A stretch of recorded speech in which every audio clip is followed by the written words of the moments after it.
Hello guys, আজকে আমরা ইফতারে ডাল বড়া খাবো ভেবে সকালবেলা কিছুটা ডাল ভিজিয়ে রেখেছিলাম। এখন ডাল বড়া বানাবো, তাই মিক্সি গ্লাসে ডালটা দিয়ে আমি কিন্তু ভালোভাবে বেটে নিচ্ছি। আমি কিন্তু পুরো ডালটা দুবারে বেটেছিলাম। প্রথমবার একটু মোটা করে বাটলেও দ্বিতীয়বার কিন্তু আমি পাতলা করেই বেটেছিলাম। আজকে ডাল বড়াটা বানানোর জন্য নিয়েছি পেঁয়াজ কুচি, লঙ্কা কুচি, স্বাদ মতো লবণ, জিরে গুঁড়ো, পরিমাণ মতো হলুদ গুঁড়ো ও গোটা মরিচ, তার সাথে পরিমাণ মতো বেসন ও কর্নফ্লাওয়ার। তারপর আমি ডাল বাটায় সব কটা উপকরণ একে একে দিয়ে দিচ্ছি ও তার সাথে দিয়ে দিচ্ছি পরিমাণ মতো বেসন ও পরিমাণ মতো কর্নফ্লাওয়ার দিয়েছি।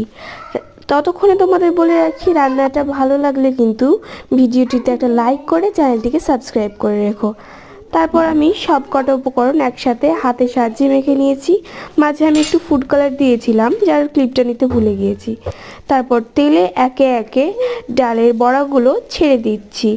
এইভাবে একে একে আমি সব কটা বড়া কিন্তু তেলে ছেড়ে নিয়েছি, তোমরা দেখতেই পাচ্ছ কীরকম সুন্দর হয়েছে।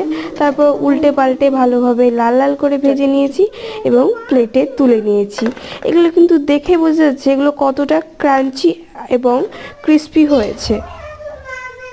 তোমরা কারা কারা আমার মতো এমন ডাল বড়া খেতে ভালোবাসো কমেন্ট করে জানাতে একদমই ভুলো না। আর ডাল বড়াটা কেমন হয়েছে সেটাও কমেন্টে জানিয়ে দিও।